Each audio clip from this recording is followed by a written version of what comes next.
तुलसी यही जग आएगी, जो न भजो भगवान। घर मसान सम जानिए, जन को भूत समान।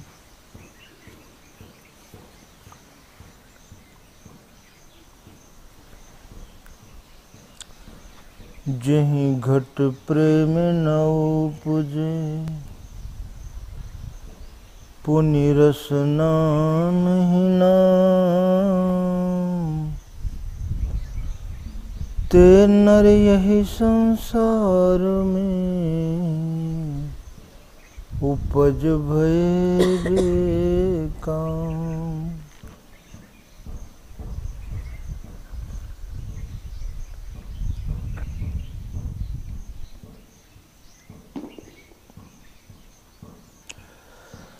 मनुष्य श्रद्धा का पुतला है। श्रद्धा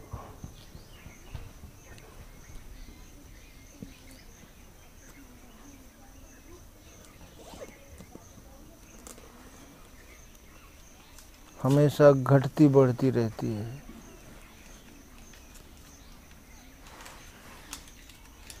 और जो भोगों के पीछे लगी हुई श्रद्धा है, वो भी घटती बढ़ती है।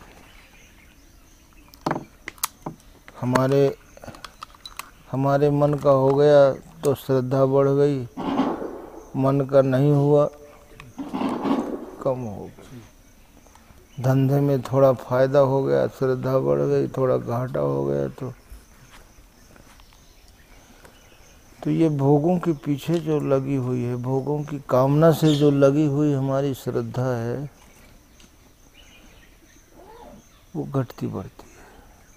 लेकिन कल्याण के लिए जो श्रद्धा पैदा होती है, वो घटती नहीं बढ़ती। खाए न खूटे चोर न लूटे, दिन दिन बढ़त सवायो। अब श्रद्धा की जरूरत क्यों पड़ी? श्रद्धा के बिना परमात्मा की प्राप्ति संभव नहीं।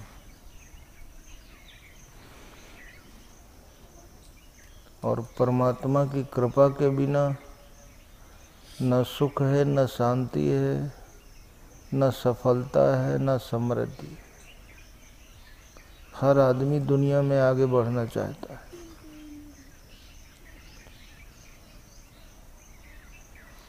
हर व्यक्ति। लेकिन आप लोग जो चलते हो, कोई स्पीड से चलता है, कोई मध्यम चलता है, कोई धीमे चलता है। जैसे जो शारीरिक ताकत है, उसी के हिसाब से तो चलते हैं। तेज तो सब चलना चाहते हैं, लेकिन नहीं चलते। जीवन में आगे सब बढ़ना चाहते हैं, लेकिन नहीं बढ़ पाते। कुछ कारण है, क्योंकि जो चीज़ हमको आगे बढ़ाने वाली है, वो चीज़ हमारे पास नहीं है। जो चीज़ आगे बढ़ाती है, वो चीज़ नहीं।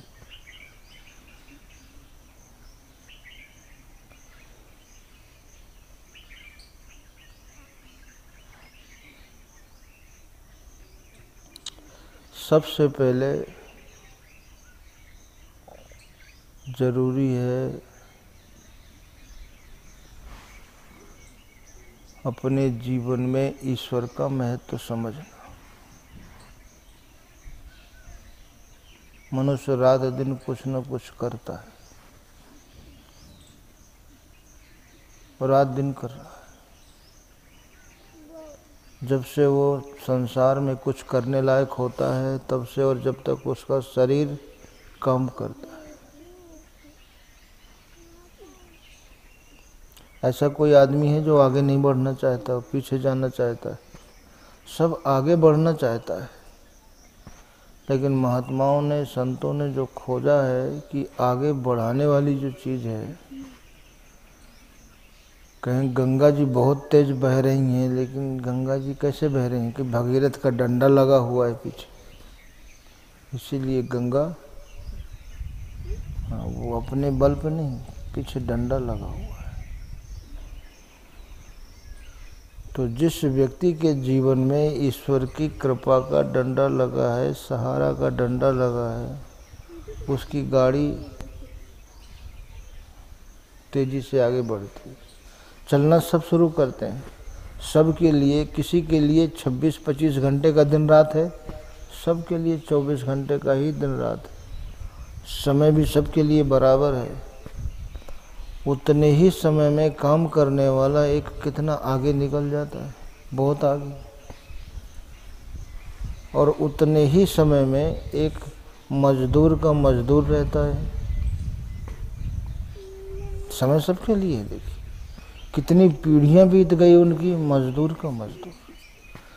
तो महापुरुषों ने जो मनुष्य की इस अवस्था पर विचार किया, इस दयनीय दशा को देखकर उन्होंने कहा देखो ये रात दिन, वही हम देखिए कालिदास की कहानी सुनते हैं तो हंसते हैं, हंसते हैं कि नहीं?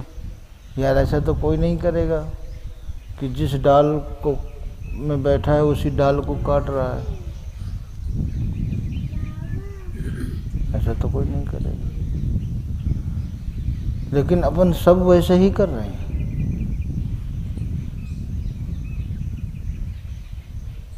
जो पूंजी हमारे जीवन को आगे बढ़ाती है, बगैर उस पूंजी के हम जीवन में आगे बढ़ना चाहते हैं। हमारी सोच वैसे ही है।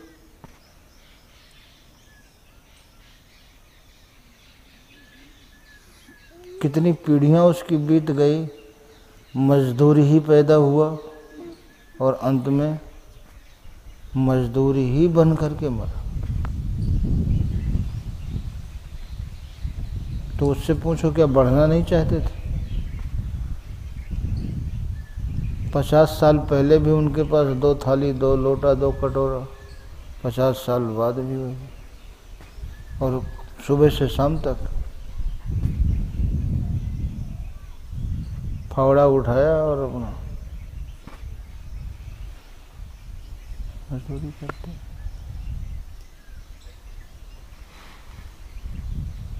तो महापुरुषों ने देखा कि मनुष्य बढ़ना तो चाहता है, लेकिन जिस कारण से वो आगे बढ़ता है उन कारणों से वो बहुत दूर, साधन नहीं उसके पास। और साधन है हम भिन्न भिन्न प्रकार की जो पूजा पद्धतियां हैं, ये भी हमारे पतन का कारण है। आप लोगों ने देखा होगा इस देश में पहले छोटी छोटी रियासतें थी और छोटी छोटी रियासतें आपस में लड़ती थी और वही जो है आपस का जो संघर्ष है वही गुलामी का कारण बना। अगर छोटी छोटी रियासतें आपस में नहीं लड़ती तो पतन होता ही नहीं, गिरावट नहीं आती। और आज उसका रूपांतर हो गया है।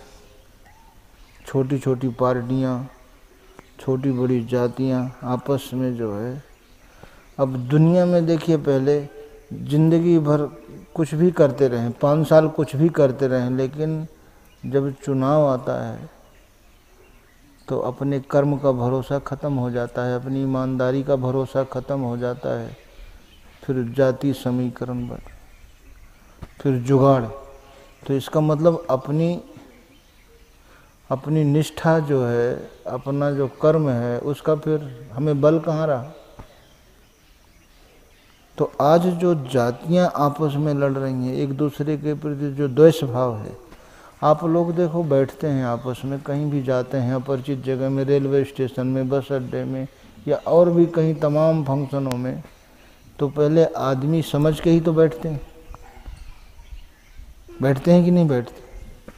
फिर जब बाद में पूछते हो को कौन बिरादर हैं, तो फिर सिमटने लगते हैं। इंसान समझ के तो पहले पास में बैठे कि नहीं बैठे, फिर सिमटने लगे। तो इंसान, सब इंसान एक ही जैसा है, ऐसा नहीं।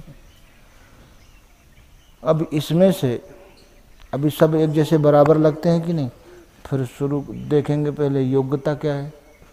बोले आप उपराष्ट्रपति हैं, फिर उसकी महानता पर भी विचार करेंगे, थोड़ा प्रभाव। जबकि आदमी आदमी तो किसका महत्व हुआ? गुण का महत्व हुआ। आप जब परिचय देंगे, आप हिंदुस्तान के सबसे बड़े वैज्ञानिक हैं, तो बहुत समान आदमी, देखने में कितना, देखो अहंकार नहीं है इसके अंदर, तो अंदर उसके गुण। जब गुण देखिए, मनुष्य का सम्मान कैसे होता है? गुण की वजह से होता है। और हमारे महापुरुषों ने गुणों को ही महत्व दिया। भगवान कृष्ण ने भी गुणों को ही महत्व दिया।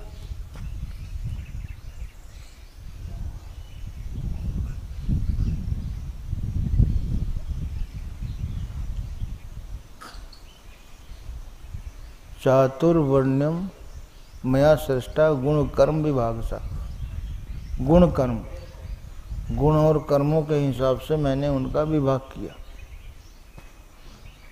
ब्राह्मण क्षत्रिय विषाम शूद्राणाम च परंतप कर्माणि प्रविव्यक्तानि स्वभाव प्रभवेद गुण।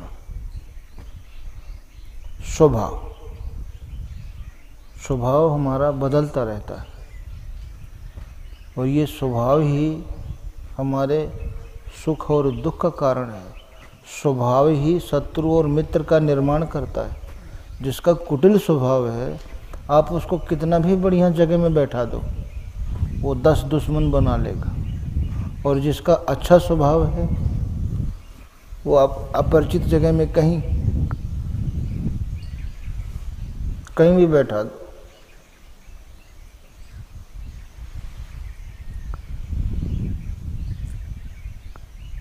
वो 10 दोस्त बना लेगा। क्योंकि इतने महान देश के नागरिक, इतनी महान संस्कृति के मालिक, और इसके बाद भी हमको कमज़ोर एक साजिश के तहत बनाया गया। आप लोगों ने पढ़ा होगा ना, ये सारी चीज़ें जो भगवान ने कहा कि गुण कर्म विभाग से, ये जब तक मानव सृष्टि रहेगी तब तक इस व्यवस्था को कोई तोड़ नहीं सकता। बताइए, गंदगी होती है तो सफाई करने वाला भी तो कोई होता है, होगा ही, जब तक ये मानव सृष्टि रहेगी। अब ये तो नहीं है कि कलेक्टर अपने आप अपनी फाइल लिखेंगे, रखेंगे, ढूंढेंगे, खोजेंगे, कोई जरूरत है कि नहीं? वहाँ नाम तो आप कुछ भी दे सकते हो।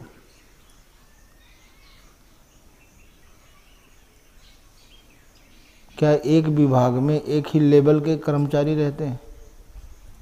अधिकारी रहते हैं, कुछ और भी रहते हैं कि नहीं? एक ही लेवल के तो नहीं रहते, एक ही पोस्ट के तो नहीं रहते, 8-10 रहते हैं।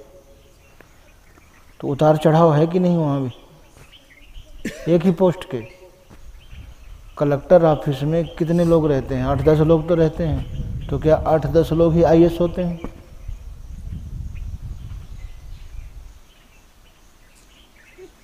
कैसे कोई बराबर कर सकता है?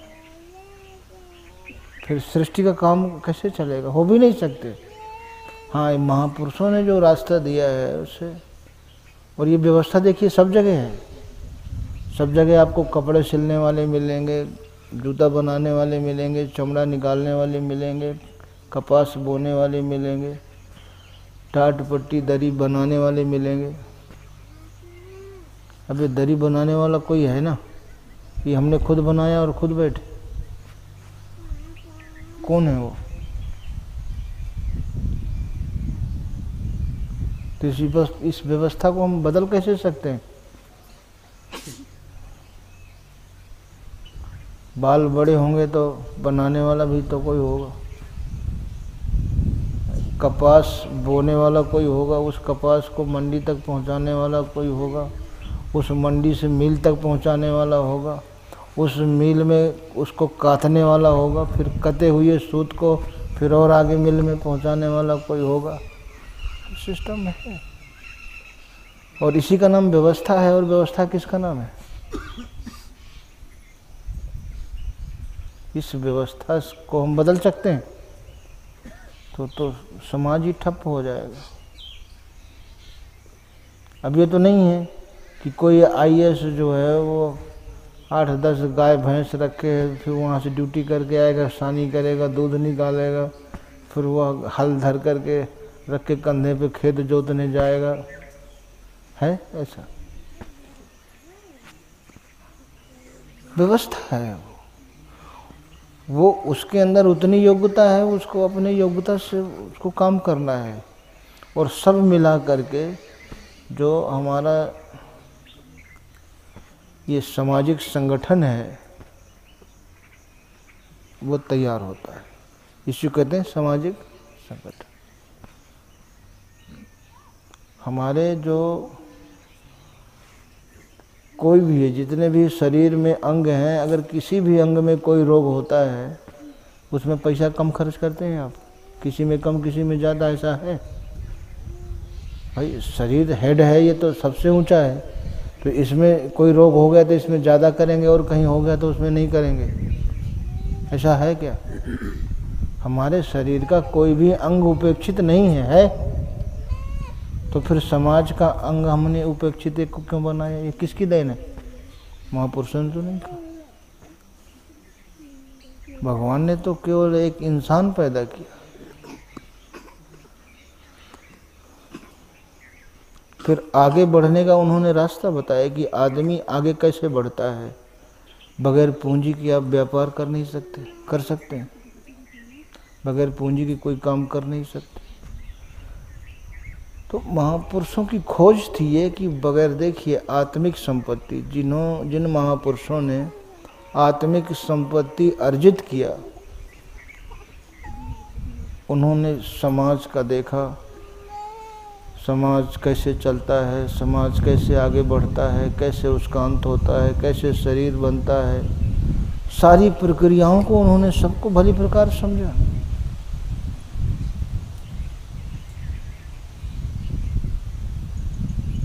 और अंत में उन्होंने निश्चित करके कहा कि बगैर आत्मिक पूंजी के संसार में कोई आगे नहीं बढ़ सकता, कोई सुरक्षित नहीं रह सकता। तो मूल है आत्मिक पूंजी।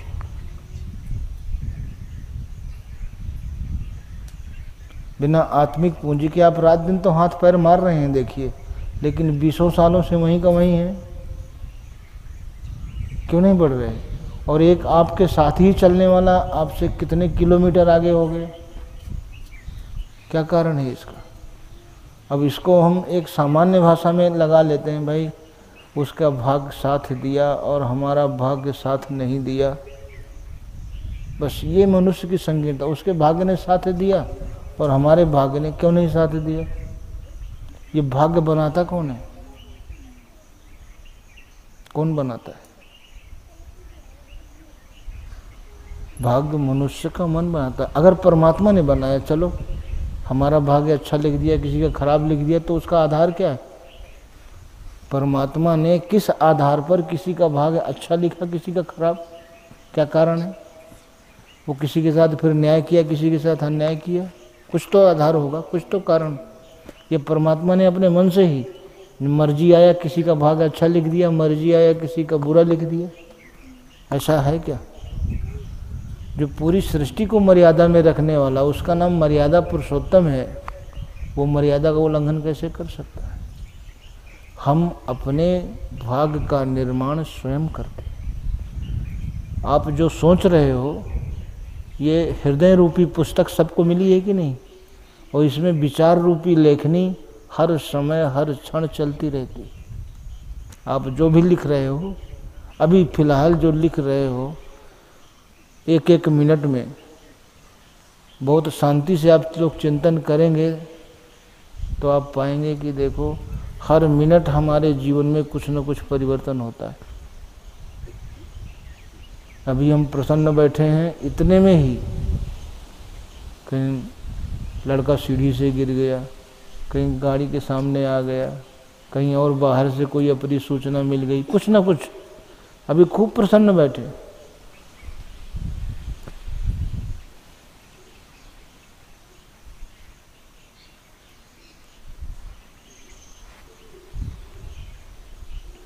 अब आदमी की जितनी सुविधाएं बढ़ती जाती हैं उतने खतरा भी बढ़ता जाता है। पहले पहले पुराने ज़माने में किसी को सुने हैं आप बाथरूम में पैर फिसलते? आज तो कितने आप अस्पताल में जाइए ना, बाथरूम में फिसलने के कारण जो है ना डिश चली गई पड़े हैं। सुविधाएं बढ़ी, खतरे भी बढ़े। ये है, सुविधाओं के साथ खतरे भी रहते। धन के साथ दुश्मन भी बहुत रहते हैं, रहते हैं कि नहीं? सुंदरता के साथ दुश्मन भी बहुत रहते हैं। उसके साथ साथ अच्छाई के पीछे पीछे बुराई भी रहती है, वो साथ साथ चलती है। सुंदर लोग होते हैं, उनके दुश्मन भी कितने होते हैं, हजार निगाह। और धन जिसके पास, यार कैसे धन के साथ कितने दुर्गुण आ जाते हैं। अभी तक कोई दुश्मन नहीं, लेकिन धन आ गया तो 10 जलने वाले। दो सेठों की आपस में दोस्ती रही। बोले पता नहीं यार मुझे वहाँ परेशान करते। बोले यार मेरा तो अभी तक कोई दुश्मन ही नहीं है, मेरा अभी तक कोई दुश्मन नहीं। बोले कल एक ट्रक ईंट अपने दरवाजे के सामने डलवा दे। तुरंत खाली छड़ी लेकर के लकीर खींचने लगे। देख कितने दुश्मन आते। ए इधर से नहीं, इधर तक हमारा है।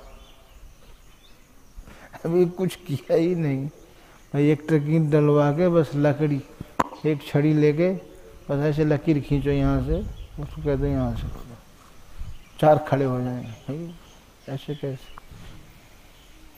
उनको हो गया इधर रास्ता है, इधर रेत नहीं डालने का, इधर ईंटा नहीं हटाओ इधर से।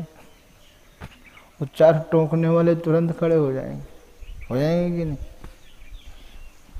वो आदमी किसी तरह से फिर सोचता है चलो, उलझेगा तो विकास नहीं होगा, ये भी बात है। दोनों बातें साथ साथ नहीं चलती। तो महापुरुषों ने एक रास्ता जो है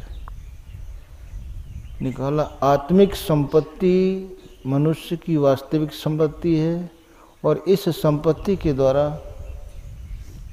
आप अपने लक्ष्य को प्राप्त कर सकते हैं। आपको कहीं जाना है, इंटीरियर एरिया में जाना है आपको, तो सबसे पहले क्या देखते हैं? गाड़ी में ईंधन है कि नहीं है। हमें 50 किलोमीटर जाना है, 50 वापस। और अगर इस बात की आपने उपेक्षा किया तो बताइए आपको दिक्कत आएगी कि नहीं आएगी? ऐसी भी जगह में तेल ख़त्म हो सकता है जहाँ घना जंगल हो, जहाँ शेर भालू रहते हों, जहाँ डाकू रहते हों, ऐसी जगह। तो ये पुण्य जो है, पुण्य रूपी पेट्रोल से ये जीवन रूपी गाड़ी चलती है। कबीरा निर्भय नाम जप जब लग दिया बाती, और तेल घटा बाती बुझी सोएगा दिन रात। अब कहने में तो क्या आता है बताइए? पहले कहने को तो हम लोग कह ही देते हैं दीपक जल रहा है।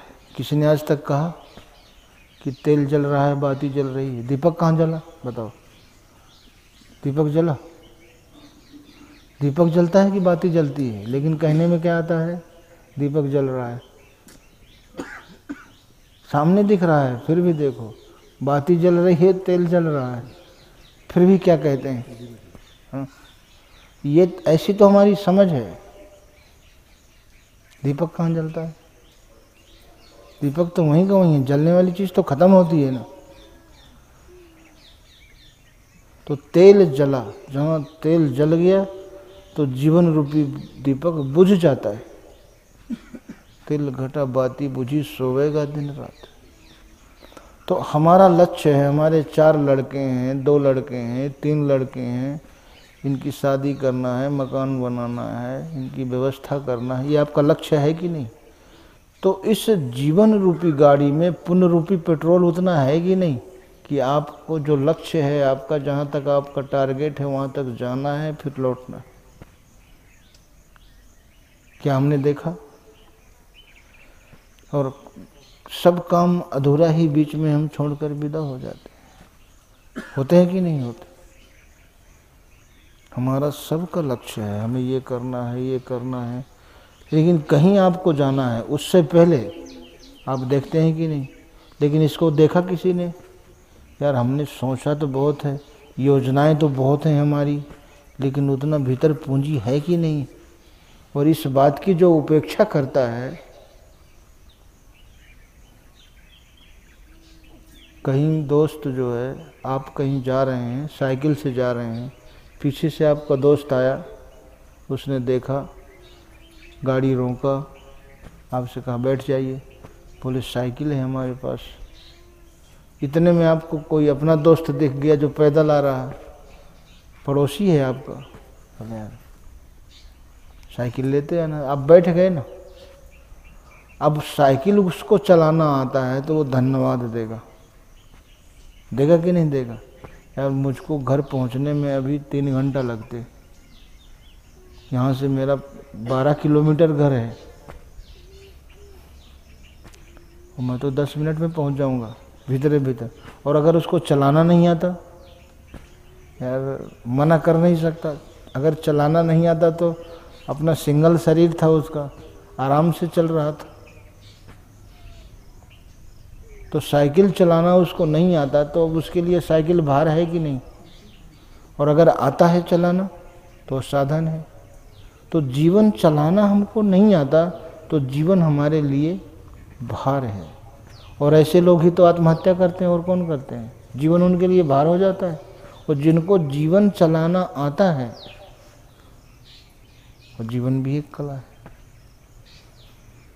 जीवन कैसे चलाता है, कैसे चलता है? तो महापुरुषों ने नियम बनाए थे, आप 24 घंटे में कम से कम गृहस्थ जीवन में रहते हुए, जैसे कोई दुकानदार है, उसकी दुकान के सामने कोई पहुंच जाए, भाई शादी है घर में और हमें इतना चीनी, इतना आटा, इतना तेल, इतना घी, इतने सोने के आभूषण, इतना ये, तो बोले भाई पहले आधा जमा करो। ज़्यादा कोई व्यवहारी होगा तो है ये, भाई थोड़ा बहुत नहीं है यार, तो फिर ऐसे कैसे काम चलेगा? तो बगैर आत्मिक पूंजी के ईश्वर क्या हमारी इच्छाओं की पूर्ति करता है? कभी नहीं करता। आप लोग अपने दैनिक जीवन में भी देखे होंगे कि छोटी मोटी जो हल्की इच्छाएं आप लोग करते हैं वो 2-4 दिन में पूरी हो जाती, लेकिन बड़ी, क्योंकि पूंजी नहीं है, उस पूंजी के अभाव में आपकी इच्छाओं की पूर्ति में समय लगता है। और जहाँ पूंजी बढ़ती गई, इसलिए महापुरुषों ने कहा कि अगर आपको समाज में आगे बढ़ना है या ईश्वर के क्षेत्र में आगे बढ़ना है, दोनों क्षेत्र में आत्मिक पूंजी आपका सहयोग करती है। और उस आत्मिक पूंजी को बढ़ाने के लिए ये जो हम लोगों ने विभिन्न प्रकार की, देखिए ये भिन्न भिन्न प्रकार की जो पूजा पद्धति है अलग अलग, ये सबसे पहले मनुष्य को कमज़ोर करती है, हमारी एकता में बाधक है, और उससे आत्मिक पूंजी बढ़ती नहीं है, उससे एक संस्कार और बढ़ता है, अलग से बन जाता है। जितना आप सोचते हैं ना, अगर आपने अच्छा सोचा है तो उस हृदय रूपी पुस्तक में आपने बहुत अच्छा लिख दिया, और जैसे पन्ना पलटते जाएंगे वो तो अच्छा चलता ही जाएगा। अब आप लोगों ने इस बात को देखा होगा, हमारा सबका जीवन इन्हीं संस्कारों पर आधारित है। हमने कहा ना, भाग्य आप ही बना रहे हैं। जो भी सोच रहे हैं, किसी भी आदमी के बारे में आपने लंबे समय तक बुरा सोचा है तो आपको लंबे समय तक परेशानी का सामना करना पड़ेगा। आप लोगों ने कभी भी देखा होगा, सीजनल बुखार में देखा होगा, और अभी अस्पताल में जाके देख भी सकते हैं। डॉक्टर वही, दवा वही, लेकिन किसी का एक ही खुराक में ठीक, किसी का 2 खुराक में, किसी का 2 दिन में, किसी का 4 दिन में, किसी का 1 हफ्ता में, और अगर टाइफाइड हो गया तो फिर बुखार हुए, और कोई कोई उसी बुखार से, देखिए रोग वही एक ही है, लेकिन परिणाम अलग अलग है कि नहीं है? परिणाम अलग अलग, ये अपने विचारों के अनुसार उसको हम घटाते बढ़ाते रहते हैं।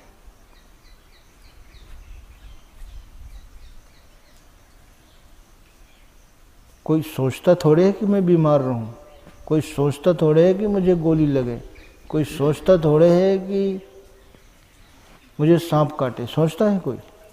लेकिन हम दूसरे के बारे में सोचते हैं। दूसरों के बारे में हम सोचते हैं कि नहीं? अरे इसको साले को बुखार भी नहीं आता, सांप भी नहीं काटता, ये रात बिरात घूमता, तो हम उसके बारे में नहीं सोचते, हमने अपना लिख लिया। जो तो को कांटा बोए ताहि बोए तू फूल। अगर वो हमको परिणाम में उल्टा नहीं मिलते तो फिर महापुरुष क्यों संदेश देते? जो तो को कांटा बुए ताहि बुए तू फूल, तुमको फूल के फूल हैं वाको हैं।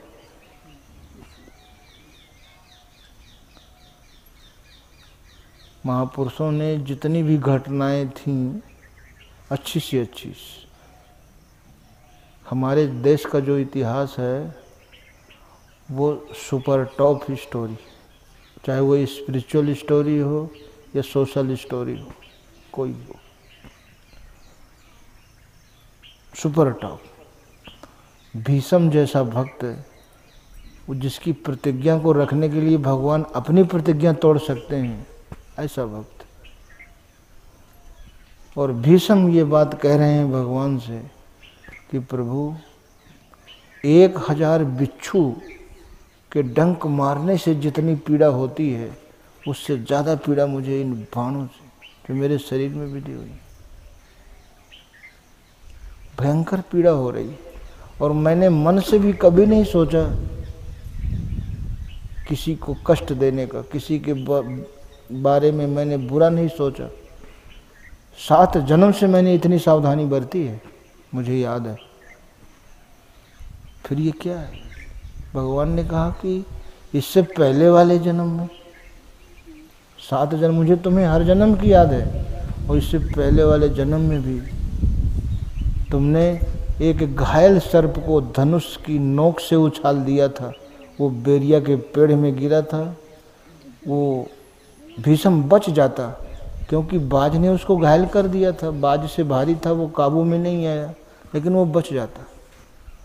तुम्हें उस दिन शिकार नहीं मिला, तुम झुंझलाए थे, और उसी झुंझलाहट में, खिन्नता में, देखिए हमेशा कभी भी आप देखें, गलती जब भी मनुष्य से होती है और होगी, वो बेहोशी में होती।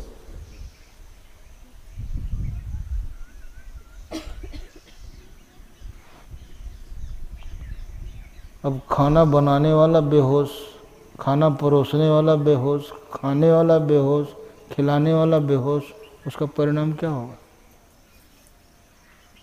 बेहोशी में। भूल हमेशा बेहोशी में होती है, होश में कभी भूल नहीं होती, कभी भी नहीं होती। जब भी भूल होगी बेहोशी में होगी। तो झुंझलाहट में तुमने, ये भीष्म वही बेरिया के पेड़ हैं जो ये बाण बन करके तुम्हारे शरीर में बैठे। तो इतना परम भक्त, समर्पित भक्त, ऐसे भक्त के लिए भगवान अपनी प्रतिज्ञा तोड़ देते हैं, लेकिन वो संस्कार काटने को रह गया था, उसको तो काटना पड़ेगा। तो ये हमारा जो जीवन है वो संस्कारों पर आधारित है, इसलिए हम जैसा चाहते हैं वैसा जीवन हम नहीं जी रहे। चपरासी से लेकर राष्ट्रपति तक, झोपड़ी से लेकर महलों तक, सब संस्कारों के अधीन जिंदगी जी रहे हैं। अब इन संस्कारों से ना आपका धन, ना आपकी बुद्धि, ना आपका पद आपको छुटकारा नहीं दिला सकता। दिला सकता है? राष्ट्रपति से पूछो कि आप जैसा सोचते हो वैसा जी रहे हो क्या? बोले नहीं। अब बताइए, किसी चक्रवर्ती राजा से पूछो कि आप जैसा चाहते हो वैसा जी रहे हो क्या? नहीं। जो सुपर साइंटिस्ट है उससे बड़ा दिमाग किसी के पास नहीं होता। उससे पूछो आपके पास इतना दिमाग है, आप जैसा सोचते हो वैसा जी रहे हो क्या? नहीं जी रहे। तो आप सोचते क्यों हो? आप सोचते इसीलिए हैं कि वैसा जीवन चाहते हैं, तभी तो सोचते हो मेरे पास भी ये व्यवस्था हो, ऐसा हो, मेरा जीवन भी ऐसा हो, मेरे पास भी 150 गाड़ियाँ हों, मेरे पास मेरा भी ऐसा सम्मान हो, है? मैं जिधर से निकलूं वाह वाह वाह वाह होती रहे। सब सोचते हैं, लेकिन नहीं हो पाता। क्यों? कि वो आत्मिक पूंजी नहीं है हमारे पास। और उसी आत्मिक पूंजी को अर्जित करने के लिए महापुरुषों ने रास्ता। शुरुआत सुमरन से और सेवा से। लेकिन जितना आपका मन एकाग्र होगा, आप 1 घंटा बेशक बैठे हैं लेकिन आपका मन 10 मिनट रुका है, तो 10 मिनट की ही पूंजी आपको प्राप्त होगी। और वो 10 मिनट की पूंजी जो आपने घर में अरबों खरबों रख रखा है, वो उतना बड़ा काम नहीं करेगी जितना वो 10 मिनट की पूंजी करेगी। आपको बड़ी से बड़ी विपत्ति से, बड़ी से बड़ी दुर्घटना से वो 10 मिनट के ईश्वर चिंतन की पूंजी आपको बचा लेगी। उसका कोई मुकाबला नहीं। वो परमाणु बम से भी अधिक शक्तिशाली, इतना पावर उसमें। एक चोर था,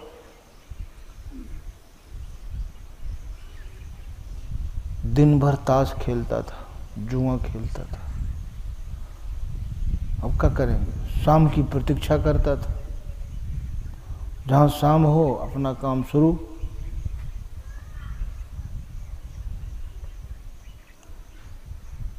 एक दूसरा चोर था,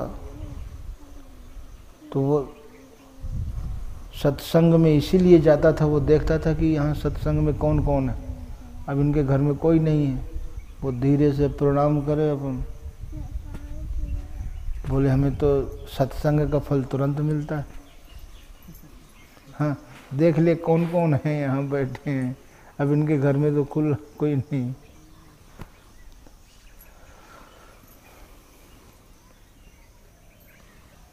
एक बरगद का पेड़ था करीब 2 एकड़ में, तो उसी मेन रास्ता वही था।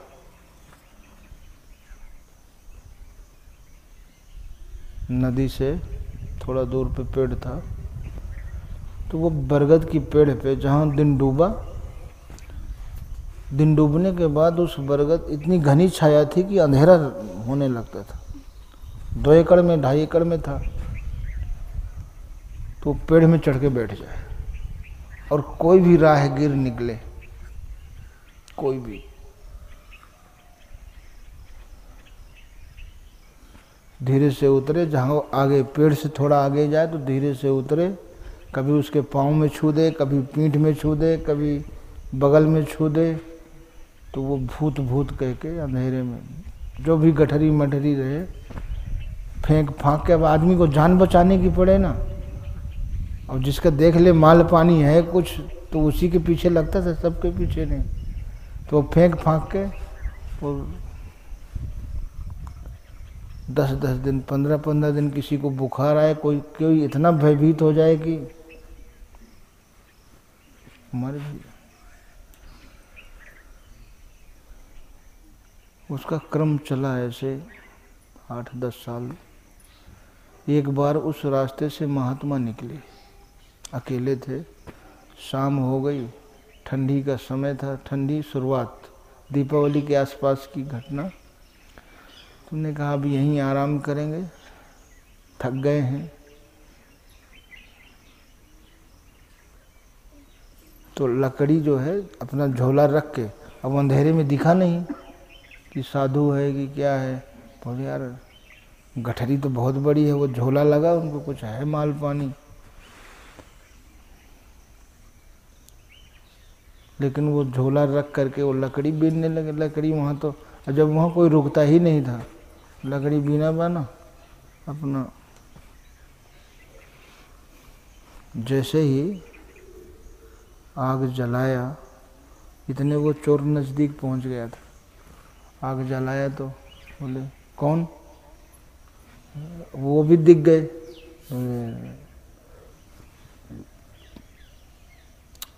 महाराज हम चोर हैं। बोले अच्छा चल होगा जो भी होगा। मतलब सोचे जब इतना सरल है ये, चल लकड़ी बीन के ला, आग जला। अब जलाया तो बैठा,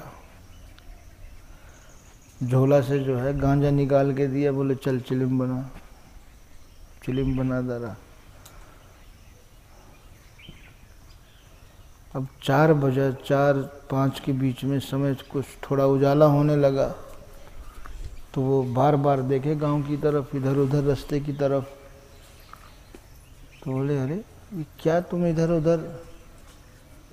बोले महाराज गुरुजी जनता आती होगी, कोई आज तक मुझे पकड़ नहीं पाया, और उसमें 8-10 आदमी इतने में तो मर गए हैं भय बस।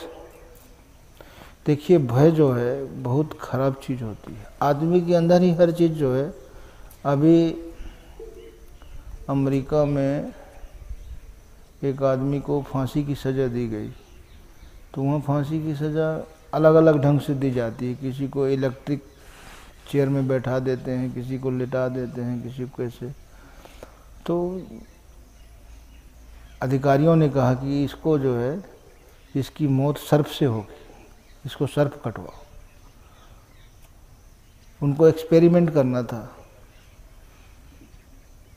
तो झोला में सर्प आ गया उसकी आंख में, जब तक तो आंख में पट्टी बांधी, सर्प दिखा के झोला में करके, और फिर उसके पैर में 2 सुई चुभो दी, सर्प काट लिया। वो थोड़ी देर में उसको खत्म हो गया। उसको ये हुआ कि तुम्हें सर्प ने काट ली। और जब पोस्टमार्टम किया गया उसका, तो उस पोस्टमार्टम में जहर आया, वो भी सांप का। तो तब उन्होंने, वैज्ञानिकों ने कहा है कि मनुष्य की सोच के हिसाब से उसके शरीर में कुछ ग्रंथियां हैं जो हरकत में आती हैं, और उस तरह का जो है वो निर्माण करने लगती हैं। तो भय का वातावरण। अब देखिए वहाँ कोई भूत वगैरह तो था नहीं। अब भूत भूत कह के तो किसी को बुखार आ गया, किसी को कुछ, कोई इतना भयभीत कि मर भी गया। बोले पोल खुल जाएगी तो मेरी आफत खड़ी हो जाएगी। महात्मा फिर उनको जाने दी, कौन झंझट में। अब रात भर तो हमें आग तपाया है।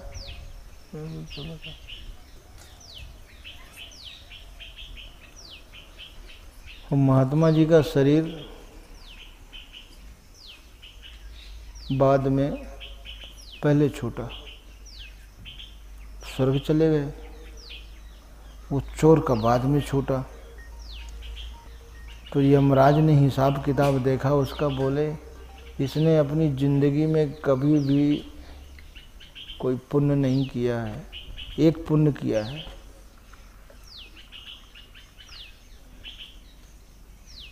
इसने एक रात एक महात्मा की सेवा की है, ये पुण्य है इसका। तो इस पुण्य के बदले में ये स्वर्ग का दर्शन का अधिकारी है। जैसे देखिए इस समय वो भी था भारत में, भगवान के दबाव, बहुत दबाव देने पर भी युधिष्ठिर पूरा झूठ नहीं बोले थे। लेकिन जब युधिष्ठिर का शरीर पूरा हुआ तो फिर नरक का दर्शन करना पड़ा। यमराज ने कहा कि वो युधिष्ठिर ने एक पाप किया था, झूठ बोलने का, इसलिए उसको नरक का दर्शन कराया गया था। तो युधिष्ठिर जब नरक में, जो कौरव सब नरक में पड़े थे, तो जब युधिष्ठिर को देखा तो सब खड़े हो गए और पहचाना नहीं। इतना पाप का आवरण उन्होंने नहीं पहचाना, लेकिन युधिष्ठिर ने पहचान लिया। बोले महाशय आप कौन हैं? आप थोड़ा देर और रुक जाइए। आपके शरीर से स्पर्श करके जो वायु हम तक आती है, हमें उससे बड़ी शांति मिल रही है। तो भगवान के दूतों ने कहा नहीं, जो आदेश है इनका इतने ही देर। अब वो तो युधिष्ठिर जानते थे हमारे भाई हैं, तो बोले चलो इनके लिए हम 1 घंटा 2 घंटा और बोले नहीं, वो तो जो आदेश है। तो जैसे युधिष्ठिर ने एक झूठ बोला, उसको नरक का दर्शन कराना था, यही दंड था उसके लिए। इसी तरह इसने एक पुण्य किया है, सेवा किया है, तो इसको स्वर्ग का दर्शन करा।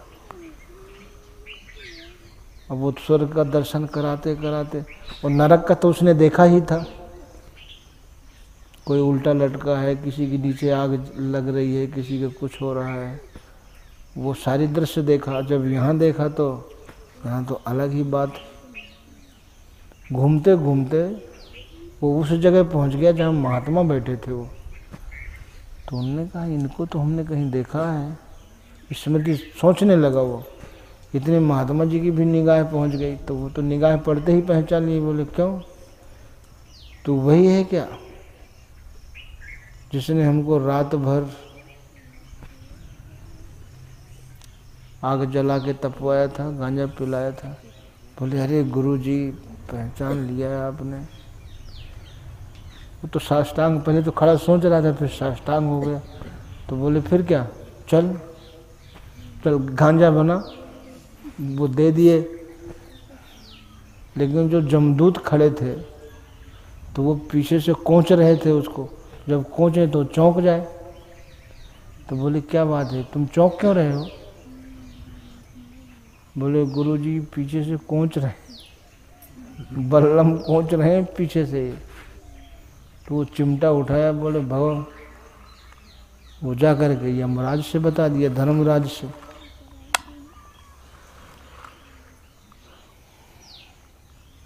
धर्मराज आ गए, सब आ गए। बोले ये बहुत बड़ा पापी है, इसको कितने जन्मों तक नरक में रहना है। इसने एक रात सेवा किया था महात्मा की, अब आपकी सेवा में तो स्वर्ग के देवता रहेंगे। बोले क्यों, स्वर्ग के देवता क्यों रहेंगे? जब हम जाड़े से परेशान थे तब तो बेचारे इसने आग जलाई थी, उस समय देवता कहाँ चले गए थे? हमारी सेवा यही करेगा, हमें नहीं देवतन से सेवा करा। अब जति सती का बोल वाला वो भी डरे, यार ये महात्मा लोग उनका जो है विष्णु को श्राप दे दिए, शंकर जी को दे दिए, ये कहीं फिर ना हमें श्राप दे दें। बोले महाराज कोई बात नहीं, बोले बनाओ। जब वो सब चले गए, जमराज अमराज सब स्वर्ग के अधिकारी, तो बहुत रोया। बोले आपने जबरदस्ती हमसे सेवा ले लिया, उस सेवा का अगर मैं मन से सेवा करता तो मैं भी आपके साथ ही रहता, लेकिन अब मुझको मत जाने देना। बोले कहाँ जाएगा, अब तो तुम हमारे साथ रहना है, यहीं रहो। अब तो वो नरक का दृश्य देख लिया था ना, उस दिन तो अनमने मन से सेवा किया था। अब वो नरक का दृश्य तो जो भी कहें गुरुजी पहले से पहले, वो जानते थे कि हम सेवा नहीं करेंगे तो फिर जमराज तो तैयार खड़े हैं। तो ऐसा नहीं है, मनुष्य आप जैसा सोचते हो वैसा आपका लिखता जा रहा है, फिर उसका नंबर आएगा।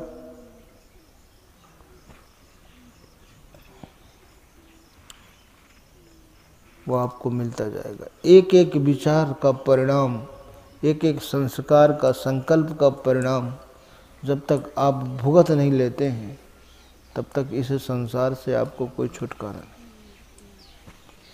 अब इसमें बताइए भगवान क्या करे? भगवान किसी को सुख दिया, दुख दिया, तो फिर वो तो भगवान खुद अन्यायी हो जाएगा।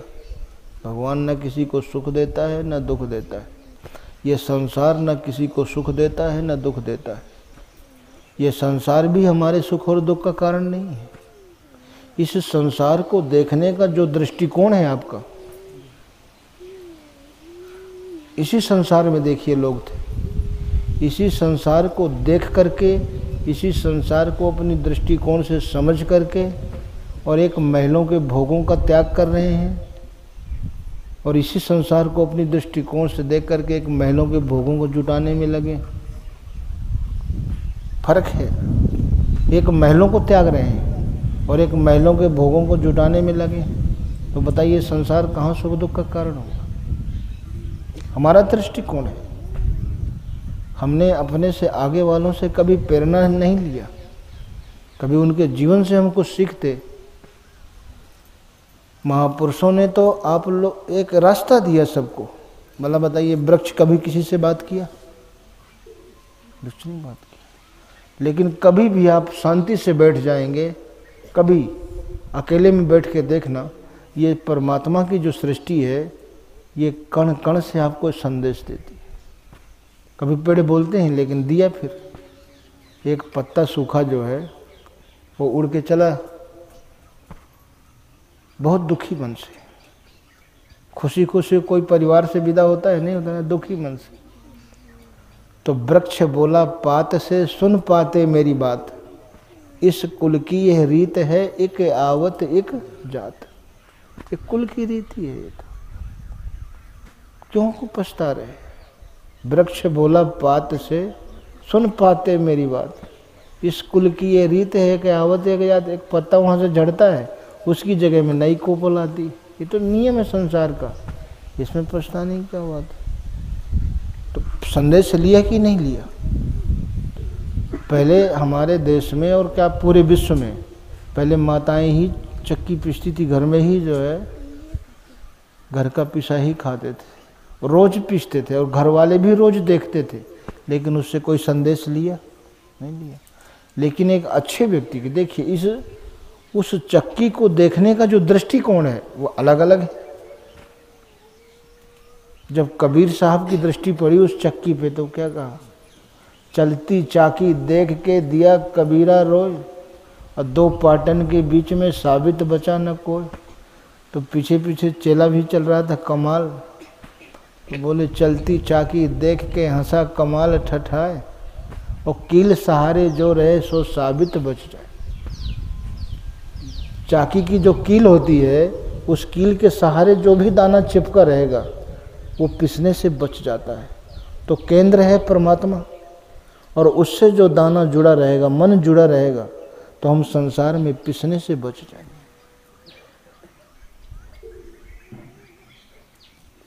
परमहंस महाराज जी कहा करते थे कि देखो, आप दुनिया में कहीं भी रहो, लेकिन श्रद्धा से मन के द्वारा जुड़े रहो।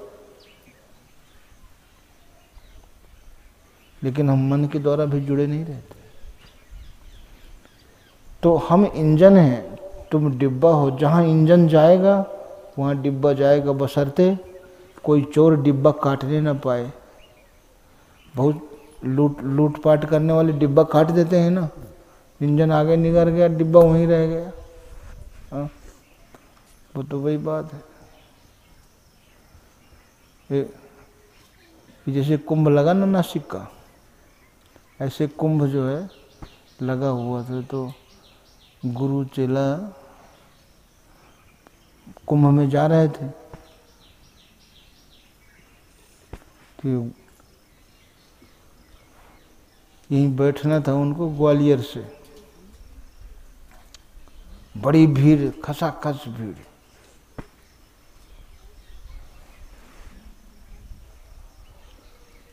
तो बोले यार इसमें तो बैठने लायक नहीं। बोले गुरु जी, अब आपका चेला इतना सिखा दिए हैं आप, हम अब वो किसी भगत ने खिलौना दे दिया था, वो प्लास्टिक का सांप, तो वो छोड़ दिया उसमें, और वो ऐसे ऐसे चलने लगा, भगदड़ मच गई सब। बोले अब देखो 1 मिनट में खाली हो गई, कहना नहीं पड़ा। अब आप अपन कंबल बिछाए तान के, बोले अब सवेरे वहीं जो है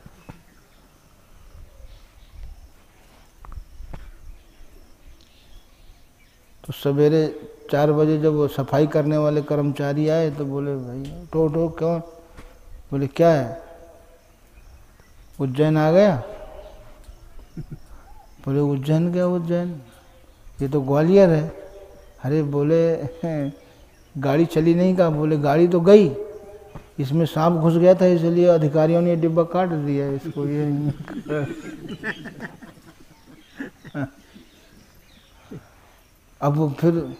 अब दूसरा उपाय जो है,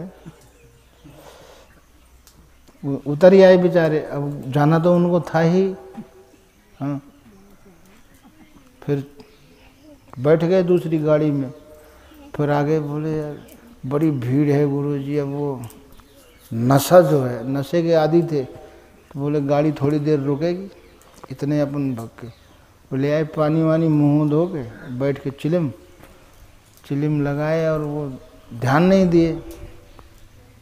कुंभ के मेले में तो 10-10 मिनट में ट्रेनें रहती हैं ना, तो वो गाड़ी चली गई, उसकी जगह हम दूसरी लग गई इधर दिल्ली वाली।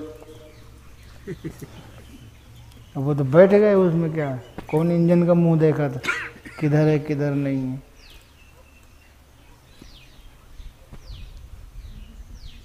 और आगे वो पूछने लगे भाई कहाँ जाना है तुमको, कहाँ जाना है।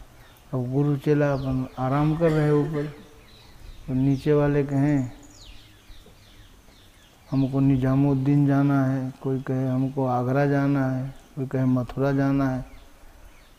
बोले गुरु जी देखा विज्ञान का चमत्कार, नीचे वाली बर्थ आगरा जा रही, दिल्ली जा रही, ऊपर वाली बर्थ उज्जैन जा रही।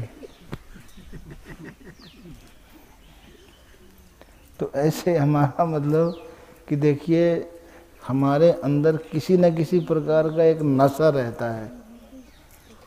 अब उस नशे से हम अपने लक्ष्य का निर्धारण सही नहीं कर पाते। हमारा लक्ष्य क्या, हमारा टारगेट क्या है, और उसी में फिर समय निकल जाता है। ऐसे ही एक घटना है इलाहाबाद कुंभ की। तो मथुरा में पंडा लोग, चौबे लोग जो है, बोले यार कुछ भगत इकट्ठे हो जाएंगे सब जो है, एक बड़ी नाव कर लो आराम से जो है, ये भीड़ भाड़ में क्यों धक्का दुख के खाएं,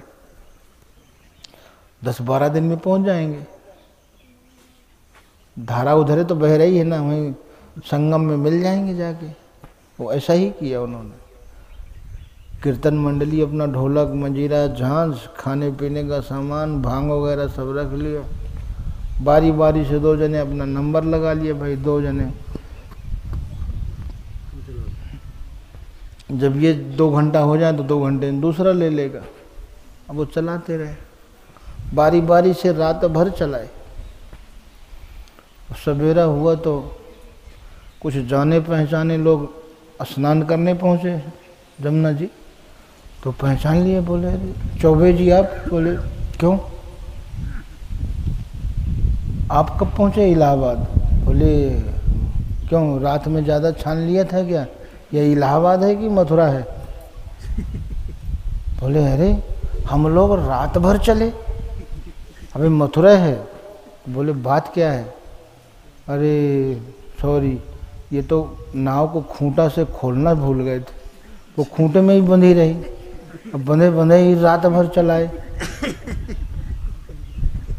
देखिए, तो हम लोग जो है ऐसे ही करते हैं।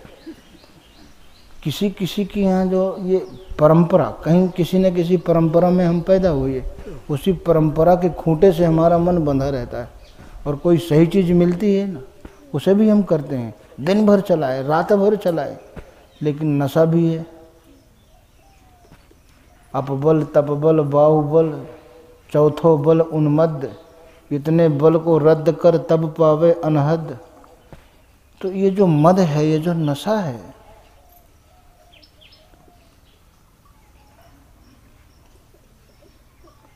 ये जाते हैं सब अपनी अपनी, देखिए स्वभाव को लेके सब महात्माओं के पास जाते। जो स्वभाव की पूर्ति होती है तो बात बन जाती है, नहीं तो अपन दूसरा रास्ता। तो गुरु नानक जी के पास भी ऐसे जाते थे।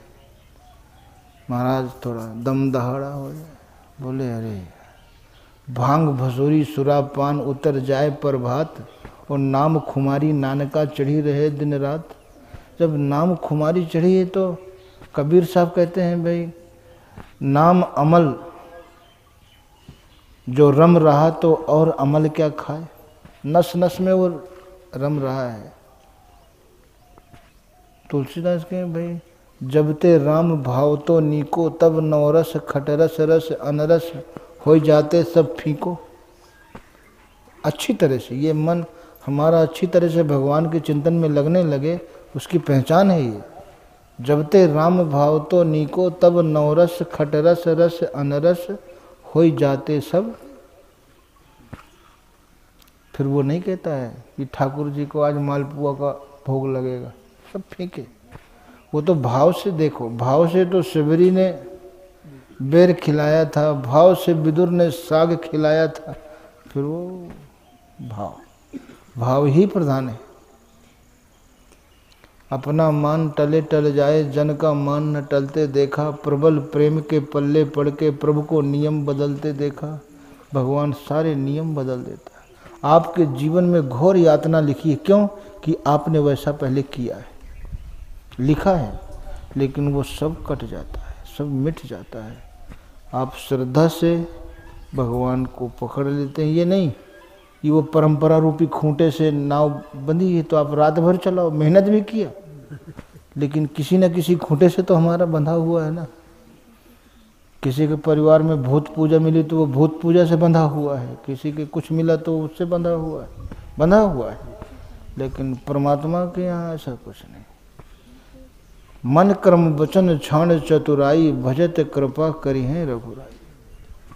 चतुराई छोड़कर, सब छोड़कर, और ये भी पकड़ लिया, ये भी पकड़ लिया, ये भी पकड़ लिया, ये तो फिर भक्ति थोड़े, ये तो बिजनेस है।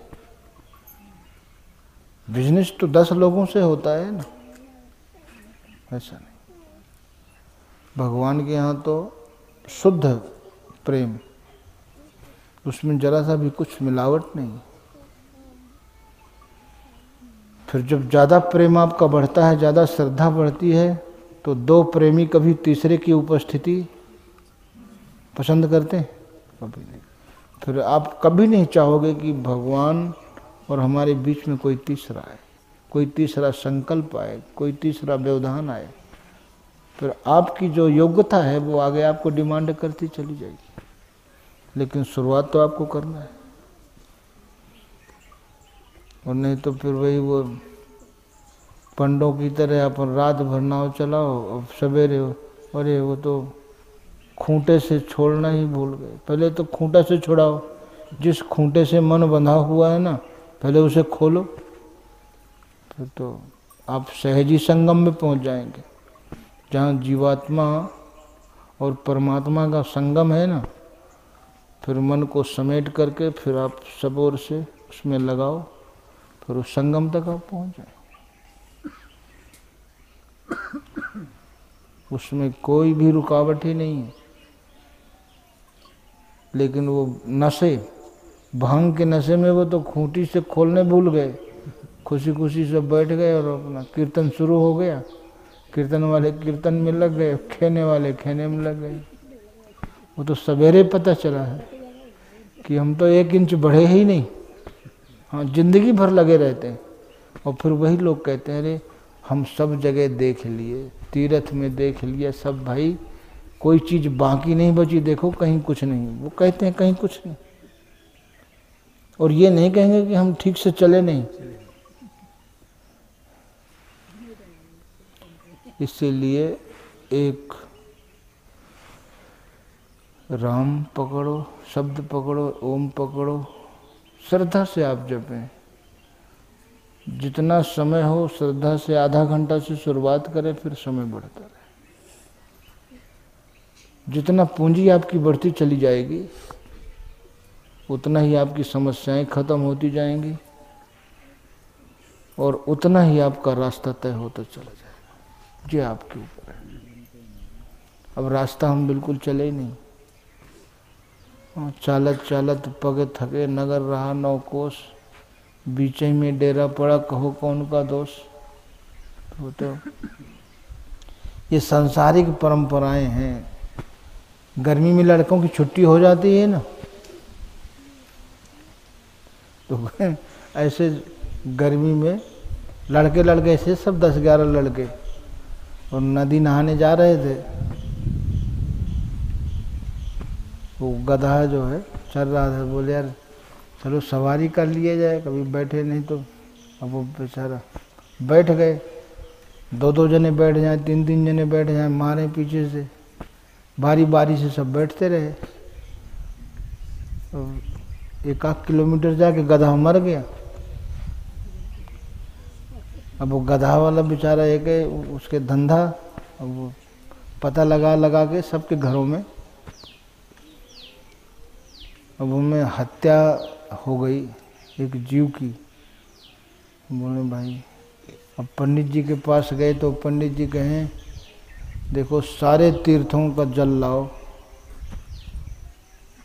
फिर जिनसे हत्या हुई है उनको नहवाओ, फिर कथा कराओ, फिर भंडारा कराओ, फिर दक्षिणा दो, तब जा कर के पाप से मुक्ति मिलेगी। बोले पंडित जी आपका लड़का भी तो रहा उसमें, संतोष। अरे बोले संतोष भी था? अरे 10-5 में एक संतोष तो गधा हमारे कौन दोष।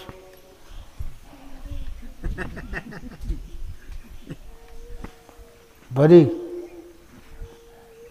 अब वो पंडित जी सोचे हम खुद फंसा रहे हैं इसमें, तो हमको भी करना पड़ेगा। बोले पंडित जी आपका वो लड़का भी था। ये तो देखिए आपस में ये सब बनाया जाता था, और उस समय की व्यवस्था के अनुसार लोगों को नियंत्रण करने के लिए, उसको नियंत्रित करने के लिए, जैसे वृक्षों को फलीभूत करने के लिए, वृक्ष बढ़ाने के लिए उनके प्रति एक संवेदना पैदा की गई उस समय के समाज के अंदर। आज उसकी उपयोगिता समझ में आ रही है। वृक्ष तो वृक्ष है, लेकिन मैं कहा ये देवता है क्योंकि उसकी जरूरत थी। तुलसी की जरूरत थी। अगर परिवार में 10-20 आदमी हैं, 10 आदमी, तो 10 आदमी के लिए एक तुलसी का पौधा पर्याप्त होता है ऑक्सीजन के लिए। वो रात में भी ऑक्सीजन देता है, दिन में भी देता है। पीपल का पेड़ रात में भी देता है, दिन में भी देता है। तो ये जो हमारे आचार्य थे, इन्होंने जितनी भी उपयोगी चीज़ें थी मनुष्य के लिए, उनको उनके कल्याण जिसमें निहित, तो कुछ न कुछ एक रूपक दे दिया। अब सही बात बता दे तो आदमी फिर मर्जी मानता कि नहीं मानता, है कि नहीं। पहले जब गरीबी थी ना, गरीबी में देखिए लड़का लड़की सभी जानते थे कि हमारे माँ बाप किन परिस्थितियों में, जब शादी होती थी तो लड़की फिर अपने माँ बाप का दुखी जीवन तो देखा था, तो सामान दे देती थी, खाने पीने का, पैसा कौड़ी सब चीज़ जो है। तो बोले यार, जब पकड़े गए तो बोले यार घर का चोर कब तक पकड़े, काम में जाना है, खेत में जाना है, ड्यूटी पे जाना है, बाहर भी जाना है। तो एक नियम बना दिया कि लड़की का धन नहीं खाना चाहिए। अब आत्मा तो वही है, देखो उसी माँ बाप से बड़ा, यहाँ कोई भेद नहीं था, लेकिन एक सुरक्षा की दृष्टि से बनाया हुआ एक नियम था। ऐसे जो है महापुरुष नियम बनाते थे जिससे समाज सुरक्षित रहे, व्यवस्थित रूप से चलता रहे, ना कोई धर्म। आज सब बताइए बराबर है कि नहीं। वैसे और आध्यात्मिक दृष्टि से, परमार्थिक दृष्टि से देखें तो आत्मा ना स्त्री है, न पुरुष, ना नपुंसक। ये तो जैसे आदमी वस्त्र बदलता है, आत्मा वस्त्र बदलता है, और जिसका चिंतन करते हुए शरीर का त्याग करता है वो उसी को प्राप्त होता है। वो तो कुछ है ही नहीं है। जितने दोष, जितने विकार पुरुषों में होते हैं उतने माताओं में होते हैं। जो स्वभाव उनका होता है वो स्वभाव उनका होता है कि नहीं। बताइए, माताओं को सम्मान अच्छा लगता है कि नहीं लगता? आप लोगों को भी अच्छा लगता है। अपमान आपको भी बुरा लगता है, अपमान उनको भी बुरा लगता है। अपमान करके देख, तो सबका स्वभाव सबका एक, मन सबका एक, आत्मा सबकी एक, खाली चिंतन के अनुसार शरीर ही तो भिन्न भिन्न है। अब जड़ता का काम करेंगे, भोगों की तरफ भागते रहेंगे तो भगवान यही तो कहेगा कि मैंने भोगों को भोगने के लिए मनुष्य शरीर नहीं दिया। अगर भोग ही भोगना है तो किसी भी शरीर में रहोगे। अगर हमको पशु पक्षियों की तरह रहना होता तो परमात्मा हमको मनुष्य क्यों बनाता? परमात्मा के बाद संसार में दूसरा नंबर है मनुष्य का। श्रेष्ठ अगर कोई है, उससे मनुष्य से श्रेष्ठ कोई नहीं है। मनुष्य से श्रेष्ठ इस सृष्टि में केवल एक है, वो कौन है? परमात्मा। इसलिए हमें अपने से श्रेष्ठ की ही उपासना करना चाहिए, अपने से नीचे की नहीं, तो फिर हम नीचे की तरफ जाएंगे। हमें ऊपर जाना है, आगे बढ़ना है, लेकिन मनुष्य सोच ही नहीं पाता है आगे बढ़ना। पूरी सृष्टि की रचना भगवान ने कर दी, कभी संतुष्टि नहीं हुई। जब अंत में मनुष्य को बनाया, अब मेरी रचना खत्म हो गई, इससे श्रेष्ठ कुछ भी नहीं। और अपनी पूरी रचना का अधिकार मनुष्य को दे दी। और मनुष्य इतना कृतज्ञ नहीं कि उसको सुबह शाम धन्यवाद भी नहीं देता। आपको कोई 2 कप चाय पिला दे तो कम से कम ऐसा थोड़े करोगे कि जेब में रुमाल डाला और मुंह घुमा के चल दोगे, 2 बार हाथ मिलाओगे, अच्छा भाई चलते हैं, एक बार उठते समय, फिर एक बार जब अलग अलग रास्ता पकड़ेंगे तब ठीक है फिर मिलेंगे। और वो इतनी बड़ी अपनी मिल्कियत का जो है मालिक बना दिया। परमात्मा ने अपनी सृष्टि का मालिक किसको बनाया?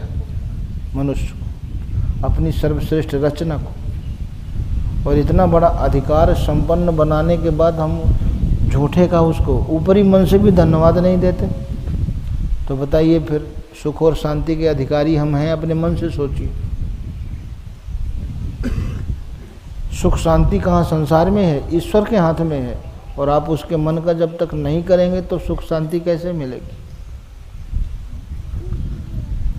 तो नाम आप श्रद्धा से जपें, जितना समय आप देते जाएंगे उतना ही पूंजी आपको।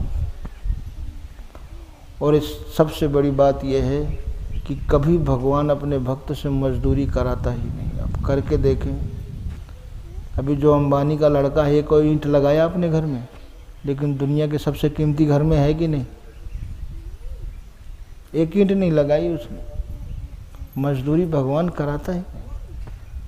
अब मोदी जी भी गए थे उनके अस्पताल का उद्घाटन करने बम्बई। हाँ, एशिया का सबसे बड़ा अस्पताल है, मकान भी ऐसे ही सबसे बम्बई में बनाया अभी। और एक ईंट लड़के ने नहीं लगाई, खाली पैदा हो गया, जमी जमाई व्यवस्था मिल गई। और दुनिया के सबसे अमीर घर में जो लड़का पैदा होता है, कोई मेहनत किया, लेकिन जन्म से दुनिया का सबसे अमीर है। भगवान कहता है ले चलो, कुछ दिन छानो फूंको, फिर आगे बढ़ो, देख लो। ऐसे यही है दुनिया। कोई भी सुखी नहीं दिखाई देता, इसके बाद भी हम सच्चे मन से भगवान को याद नहीं करते। बताइए फिर दोष किसका है? उन्हें सब कुछ तो दे दिया, समझ पैदा कर दी, सारी चीज़ दे दी, दोनों रास्तों का परिणाम सामने कर दिया, और इसके बाद भी हम अपना, जब अपना हित नहीं कर सकते हम दूसरे का हित कैसे कर सकते हैं? प्रसाद।